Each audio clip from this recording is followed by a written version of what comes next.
الحمد لله وحده والصلاة والسلام على من لا نبي بعده أما بعد فأعوذ بالله من الشيطان الرجيم بسم الله الرحمن الرحيم أولى لك فأولى ثم أولى لك فأولى أيحسب الإنسان أن يترك سدى ہلاکت تیرے لیے سو حسرت ہے تجھ پر، پھر ہلاکت تیرے لیے سو افسوس ہے تجھ پر۔ کیا انسان گمان کرتا ہے کہ اسے یوں ہی محمل چھوڑ دیا جائے گا؟ آج ہماری سورہ القیامہ کی آیت مبارکہ نمبر 36 تک کی تلاوت اور ترجمہ کا شرف نصیب ہوا۔ سامعین، کل ہماری گفتگو چل رہی تھی آخری آیت مبارکہ ثم ذهب الى اهله يتمتع، کہ ابو جہل یہ جہالت کا باغ اکڑتا ہوا غرور اور تکبر کے ساتھ واپس لوٹا اور اپنی انانیت اور اس فرعونیت میں پوری طرح سے اسلام کے خلاف اس زہر میں ڈوبا ہوا تھا۔ تو رب ذوالجلال نے یہ اگلی جو آیات ہے، یہ 3 چھوٹی چھوٹی آیات، یہ بھی اسی کی مذمت میں اور ابو جہل کی رسوائی میں نازل فرمائی، اور ارشاد فرمایا اولا لک فاولا، کہ سو ہلاکت ہے، بربادی ہے تیرے لیے اور تجھ پر افسوس ہے۔ کس وجہ سے افسوس ہے اس کا پھر دوبارہ ذکر کرتے ہوئے اس کی وضاحت ہے اور اگلی آیت مبارکہ میں ارشاد فرمائی تیسری میں ثم اولا لک فاولا، فرمایا کہ تیرا کام اتنا برا اور غلط ہے کہ پھر اس کے بعد تیرے لیے ہلاکت ہے اور تجھ پر افسوس اور حسرت ہے کہ اے ابو جہل تو کس قدر بدبخت انسان ہے اور کس قدر تو رسوا ہے۔ کیا وجہ ہے؟ ایحسب الانسان ان یترک سدی، فرمایا کیا انسان یہ گمان کرتا ہے کہ اسے فضول میں بغیر کسی اور وجہ کے خواہ مخواہ اسے چھوڑ دیا جائے گا؟ ابو جہل یہ سمجھ بیٹھا ہے کہ دنیا میں میری سرداری ہے، دنیا میں میں قبیلے کا سردار ہوں، یہاں دنیا میں میرا حکم چلتا ہے اور قبائل کے لوگ جو ہے وہ میرے راستوں پہ اپنی آنکھوں کو بچھاتے ہیں اور میرے حکم کی تعمیل ہوتی ہے۔ تو کیا اسی طرح یہ جب دنیا سے جائے گا، ختم ہو جائے گا، مر جائے گا، تو کیا اس کے بعد اس کو چھوڑ دیا جائے گا؟ کیا یہ گمان کرتا ہے؟ فرمایا ایسا نہیں ہے۔ پھر جب اس کو ہمارے دربار میں پیش ہونا ہے تو پھر وہاں پہ کیا ہوگا؟ فَمَن يَعْمَلْ مِثْقَالَ ذَرَّةٍ خَيْرًا يَرَهُ وَمَن يَعْمَلْ مِثْقَالَ ذَرَّةٍ شَرًّا يَرَهُ۔ ذرا برابر نیکی ہے وہ بھی وہاں مستحضر ہوگی، ذرہ برابر برائی بھی ہے وہ بھی دربار گوہربار میں وہاں پیش کر دی جائے گی۔ ابھی رکعت اولیٰ میں جو میں نے قرآن پاک کے الفاظ جو میں تلاوت کر رہا تھا، اس میں اللہ تعالیٰ نے انسان کو اسی بات پہ جھنجھوڑا ہے۔ یہاں پہ جو الفاظ ہیں یا ایحسب الانسان، وہاں بھی لفظ انسان ہے، اور کیا فرمایا؟ یا ایھا الانسان ما غرک بربک الکریم، انسان کس چیز نے تجھے اپنے رب سے مغرور کر دیا؟ یہ ابو جہل بھی اسی تکبر میں ڈوبا ہوا تھا، اور ابو جہل کی جہالت آج بھی چل رہی، اس کے اثرات آج بھی ہیں، اس کی ذریت جو اس کے نقش قدم پہ چل رہی ہے وہ آج بھی ہے۔ یا ایھا الانسان، اے انسان، ما غرک بربک الکریم، تجھے اپنے رب سے کس چیز نے غرور تکبر میں ڈال دیا؟ الذی خلقک، اسی سے تکبر کیا، اسی کی سرزمین پہ تکبر جس نے تجھے پیدا کیا۔ الذی خلقک فسواک، پھر تجھے برابر کیا۔ فعل لک فی ای صورت ما شاء رکبک، اور جس صورت میں اس نے چاہا تم میں سے ہر ایک کو حسین صورت میں پیدا کیا۔ اتنی صورتیں یہاں پہ ہیں، چہرے ہیں، ہر ایک کو اللہ نے الگ الگ نقشے میں تشکیل دیا۔ اس پہ تو غور کریں، سائنس نے بہت جدید ترقی کر لی۔ کوئی 1 سال اگر وہ کوئی ایک میپ تیار کرتے ہیں، کوئی آئٹم آتی ہے مارکیٹ میں، انٹرنیشنل مارکیٹ کی میں بات کر رہا ہوں، دنیا میں کوئی ایک گاڑی کی مثال لے لیں، ایک اس کا ماڈل آتا ہے تو اگلا ماڈل چینج وہ کریں بھی، بڑا زور لگا کے بھی کہیں گے تو چینج ہی نہیں ہو سکتے، تو کیا صرف کر پاتے ہیں؟ صرف کوئی لائٹ بڑی تھی چھوٹی کر دی، چھوٹی تھی بڑی کر دی، باقیوں سے تبدیلی نہیں ہو پاتی. رب تعالیٰ کی ذات پاک کی قدرت کاملہ کو دیکھیے کہ کتنے اربوں چہرے ہیں، ہر چہرہ دوسرے سے الگ الگ، اور ہر روز اس کائنات میں 1 لاکھ سے زیادہ لوگ دنیا میں پیدا ہو رہے ہیں ایک اندازے کے مطابق، اور ہر پیدا ہونے والا بچہ وہ اپنی اپنی صورت لے کے آ رہا ہے.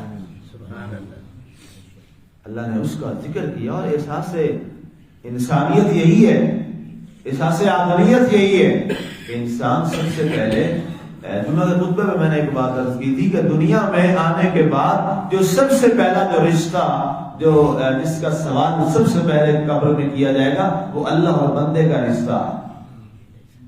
سب سے پہلا جو رشتہ قائم ہوتا ہے وہ کس کا ہوتا ہے؟ بندے کا اور اللہ کا. اور یہ رشتے بھی کون قائم کرواتا ہے؟ خود اللہ ہی کرواتا ہے. اس پہ میں نے بڑی وضاحت مانگی تھی، اشارہ میں نے کر دیا. تو اب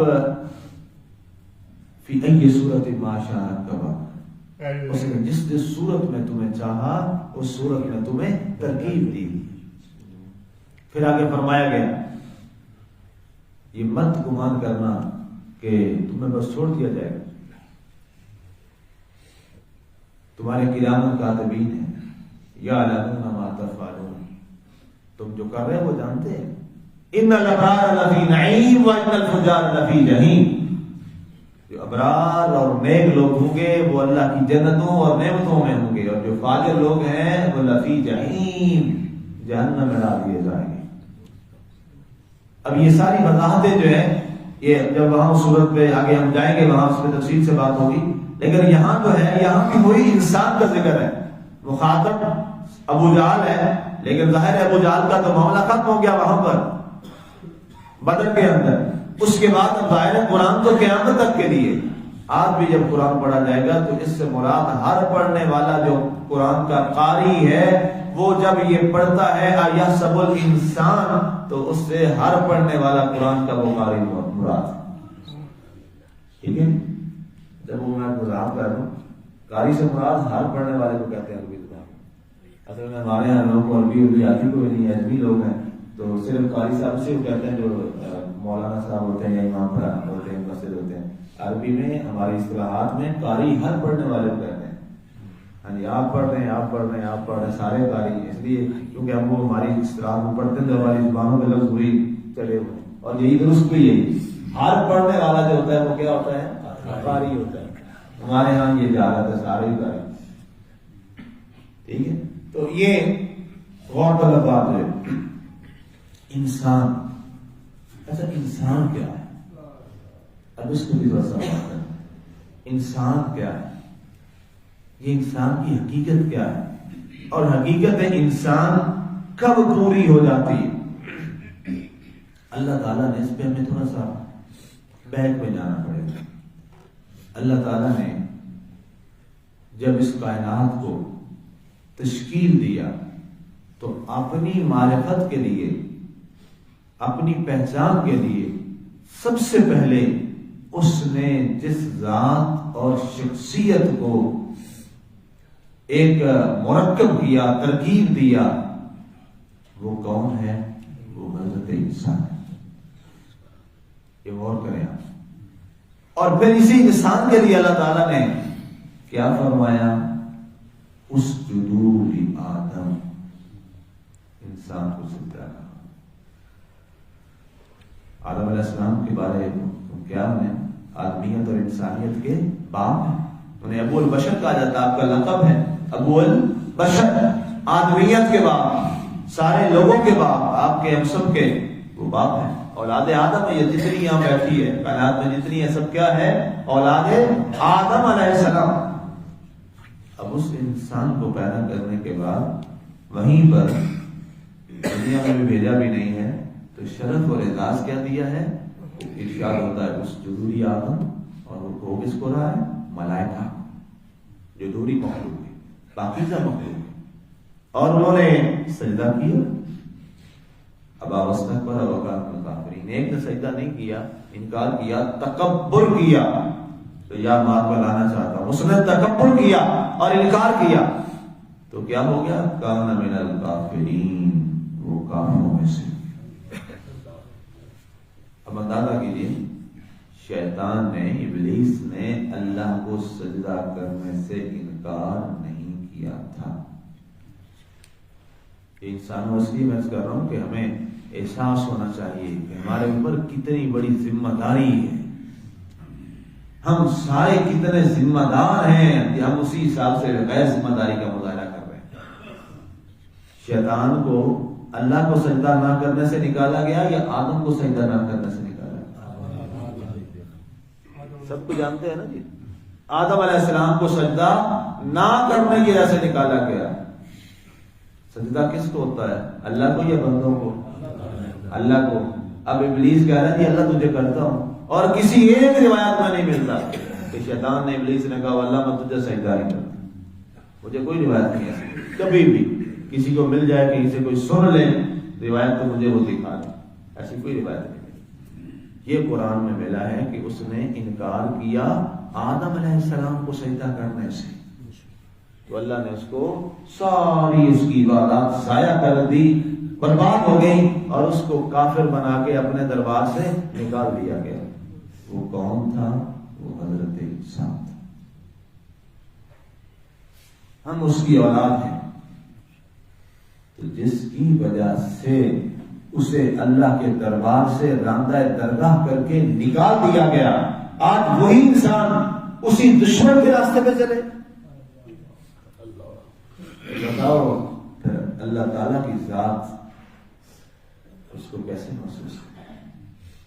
تو وہ انسان، تیرے لیے ہی میں نے اس کو دربار سے نکالا تھا، آج تیری اسی سے ہی آ رہی ہے۔ آپ دوست ہوئی 2 دن کوئی ہیں، آپ کا دوست آپ کی وجہ سے آپ کے دشمن سے لڑائی کر رہے۔ دوست کا دوست بھی دوست ہوتا ہے، اور دوست کا دشمن بھی دشمن ہوتا ہے۔ جو صحیح اصلی نسلی لوگ ہوتے ہیں، یہی اصول ہے نا جی۔ اب آپ دوست کے دشمن سے لڑائی کرنے کہ میرے دوست کا دشمن ہے، اور جب وہ صلح کرے آپ کو پوچھے ہی نہ، خود صلح کر لے، آپ کے دل پہ کیا گزرے گی؟ کمینہ نکلے، مجھے پوچھا ہی نہیں ہے، میں نے اس کے لیے چھوڑ دیا تھا، میری ذاتی کی لڑائی نہیں تھی۔ اب یہی معاملہ ادھر دکھائیے، شیطان اللہ کا دشمن نہیں، اللہ کے بندے کا دشمن بنا۔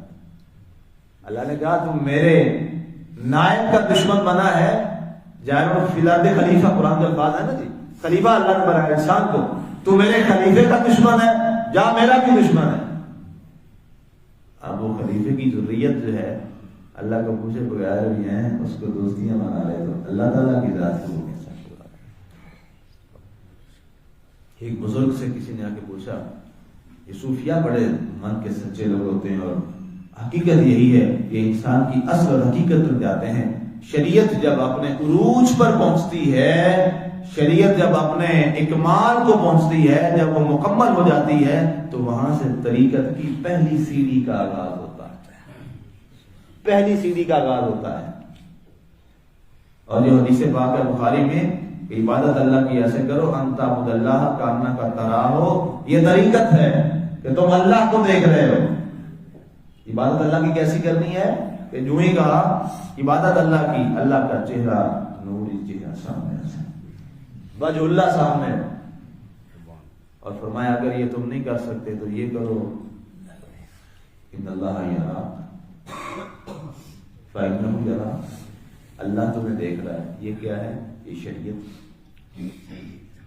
شریعت جب اپنے اکمال میں جاتی ہے تو وہ طریقت بن جاتی ہے، اور طریقت جب اپنے اکمال پہ جاتی ہے تو وہ معرفت بنتی ہے، اور معرفت کا جب آخری مرحلہ ہوتا ہے تو وہ حقیقت ذات تک پہنچ جاتی ہے۔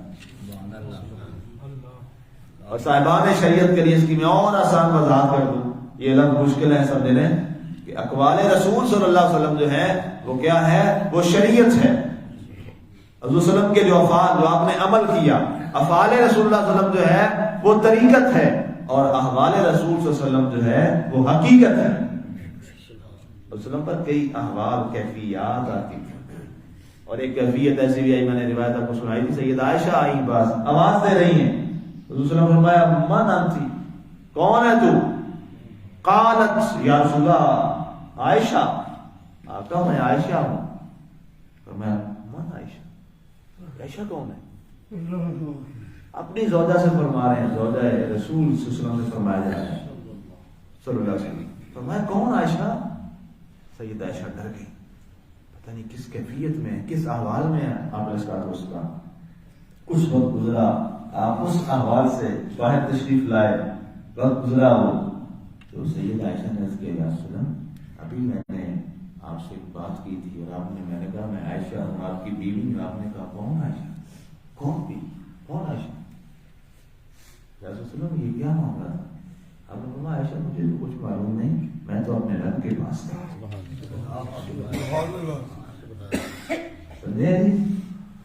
اللہ اکبر، یہ ہے حقیقت، حقیقت احوال مصطفیٰ صلی اللہ علیہ وآلہ وسلم۔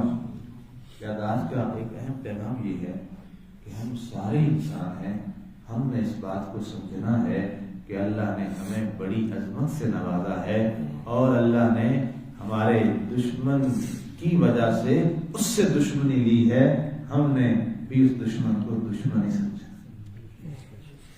اور وہ کون ہے؟ ابلیس، شیطان۔ اس کے بعد یہ بات کرنے کے بعد اللہ نے پھر ہمیں ہماری حقیقت کا بھی بتایا کہ تمہاری حقیقت کیا ہے۔ اگر وہ تکبر کرنے والوں تمہاری اصلیت کیا ہے ذرا وہ جان لو، پھر دیکھیں گے تمہیں تکبر آتا ہے یا نہیں آتا، اس پہ بات کریں گے۔ اللہ تعالیٰ ہمیں عمل کی توفیق عطا فرمائے، آمین۔